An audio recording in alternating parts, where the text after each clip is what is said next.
तो भगवान शंकर को श्रावण प्रिय है। एक कारण कहा कि मंथन में जो विष निकला उस विष का पान किया और भगवान देवताओं ने मिलकर भगवान शंकर का जलाभिषेक किया। दूसरा कारण कहा, माता सती ने शंकर को पाने के लिए श्रावण के महीने में ही सबसे ज्यादा साधना करी है। और क्या करा था माता सती ने? एक बालू का मिट्टी का शिवलिंग बनाती थी, प्रतिदिन शिवलिंग का निर्माण करती थी और शिवलिंग का निर्माण कर कर उसकी पूजन कर कर अर्चना कर कर उसका विसर्जन करती थी। सती माता और माता सती का नियम था भगवान शंकर को पाने के लिए शिवलिंग का तो हमारे यहाँ शिव महापुराण में लिखा है कि पार्थिव शिवलिंग का निर्माण होना चाहिए और पार्थिव शिवलिंग का निर्माण करना है तो उसके लिए भी वर्णन करा गया। ब्राह्मण श्वेत मिट्टी के शिवलिंग का निर्माण करे, वैश्य पीली मिट्टी के शिवलिंग का निर्माण करे, क्षत्रिय लाल मिट्टी के शिवलिंग का निर्माण करे और शूद्र काली मिट्टी के शिवलिंग का निर्माण करे। कितना बड़ा शिवलिंग बनाना चाहिए? अगर हम पार्थिव शिवलिंग का निर्माण कर रहे हैं या हमारे घर में हम कोई मूर्ति रख रहे हैं या हमारे घर में हम कोई मूर्ति का विराजमान कर रहे हैं तो उस मूर्ति का भाव कितना बड़ा होना चाहिए।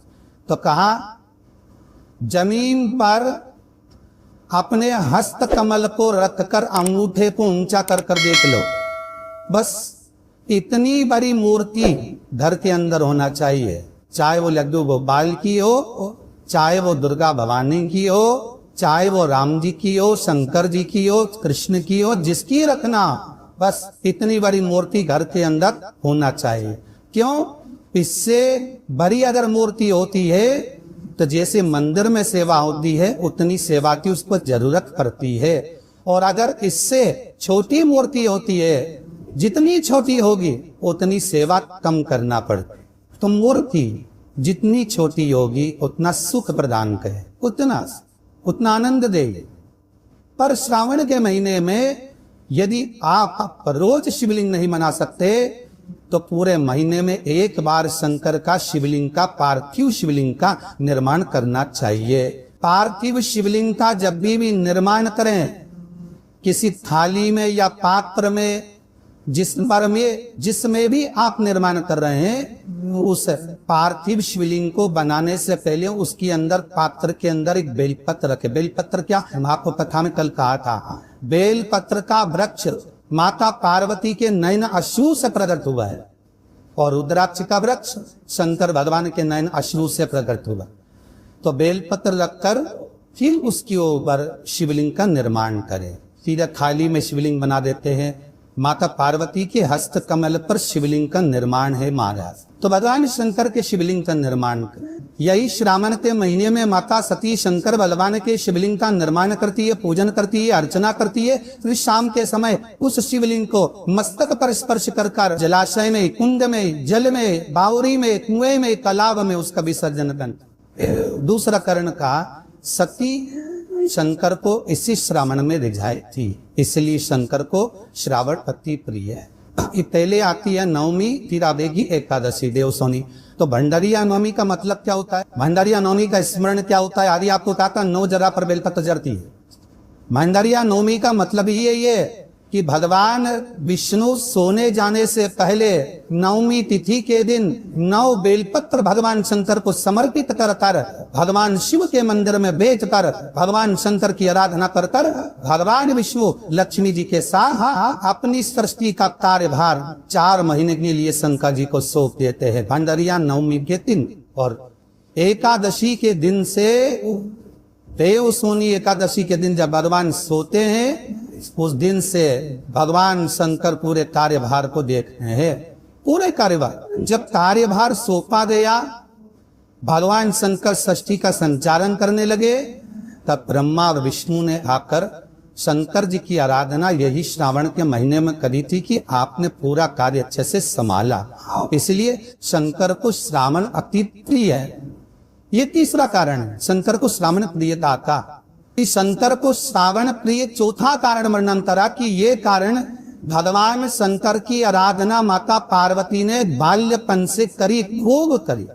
ये कहते हैं कि अगर 1,00,000 बेलपत्र समर्पित कर रहे हो और तुम्हारे पास में अगर वो बेलपत्र नहीं है तो तुम 1,00,000 मत चढ़ाओ। आप तो एक बेलपत्र है, परंतु वो बेलपत्र भी पूर्ण तरह से साफ, सुंदर, सुरक्षित, खंडित ना हो, वो मुझे समर्पित करा।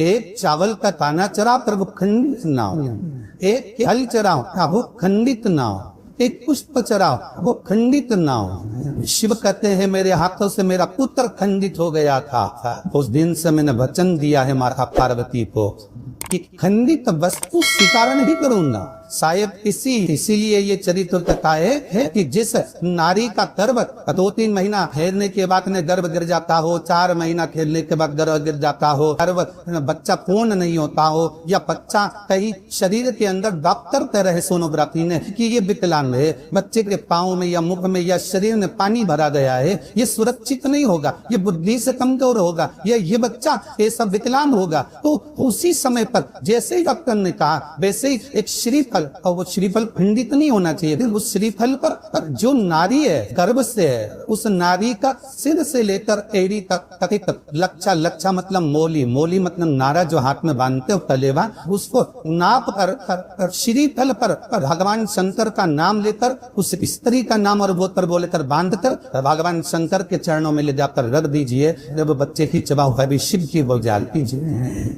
फिर शंकर की है, क्योंकि शिव ने माता पार्वती को वचन दिया था कि मैं खंडित नहीं दे सकता। सारे देवताओं के मंदिर में नारियल फूटता है, हनुमान जी के मंदिर में नारियल फूटता है, राम जी के मंदिर में नारियल फूटता है, देवी जी के मंदिर में नारियल फोड़ा जाता है, और शंकर जी के मंदिर में नारियल नहीं फोड़ा जाता। आखा दिया जाता है कि पूर्ण दीजिए, बेलपत्र पूर्ण दीजिए, फल पूर्ण दीजिए, एक चावल का दाना भी दे रहे हो तो पूर्ण दीजिए। उसमें एक और अच्छी बात बहुत ध्यान देना कर सुनिए लगन, जितने आस्था चैनल पर सुन रहे हो, यूट्यूब पर सुन रहे हो, फेसबुक पर सुन रहे हो, या इस पंडाल में सेवा कर रहे हो, बहुत सावधानी से ध्यान दीजिएगा।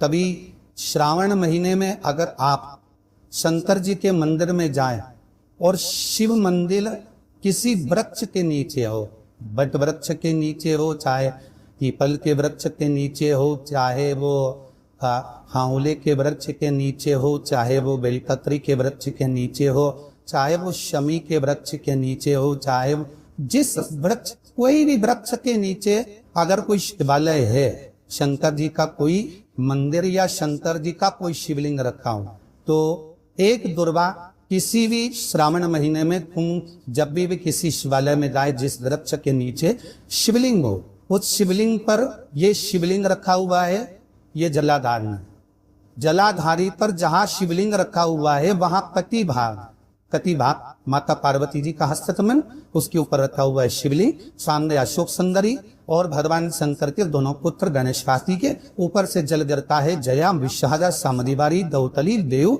ये भगवान शंकर की 5 बेटियां। तो जो कति भाग, इस कति भाग पर अगर मात्र एक दुर्वा समर्पित कर जिसकी किडनी या लीवर डैमेज हो रहा हो, काम नहीं कर रहा हो, या किडनी लीवर में कोई तकलीफ हो रही हो, या डायलिसिस चल रहा हो, तो मात्र एक दुर्वा उस कति भाग पर श्रावण महीने में समर्पित कर उस दुर्वा के 7 टुकड़े कर 7 दिन प्रतिदिन सुबह के समय पर उसको चबाकर खा लेने पर या निगल जाने पर धीरे धीरे डायलिसिस बंद होने लगता है और किडनी लीवर अपना काम करना प्रारंभ कर है। एक दुर्वा, कितने दुर्वा? एक दुर्वा, मात्र एक दुर्वा शंकर भगवान पर चढ़े हुए जल जब नीचे की ओर आता है, जिस जगह पर जल गिरता है उस जगह पर मात्र एक दुर्वा अपनी कामना करता है। इसे शरीर के सुख के लिए शंकर भगवान के जल गिरने वाले स्थान के पास में अब धूपेश्वर महादेव के नाम से रख दी जाती है, तो जिंदगी में कभी बड़ी बीमारी नहीं आती। उसी तरह इससे रोग को समाप्त करने के लिए दुर्वा का प्रयोग किया जाए। आप लोगों ने पूर्व में जिस महापुराण की कथा कुबरेश लगावती धारा से करी थी, वो आप लोगों को ध्यान में होगा। दुर्वा कैसे उत्पन्न हुई थी, दुर्वा का महत्व क्या है, कितनी दुर्वा चढ़ाना चाहिए, कैसी दुर्वा चढ़ाना चाहिए, दुर्वा की उत्पत्ति कहाँ से हुई है?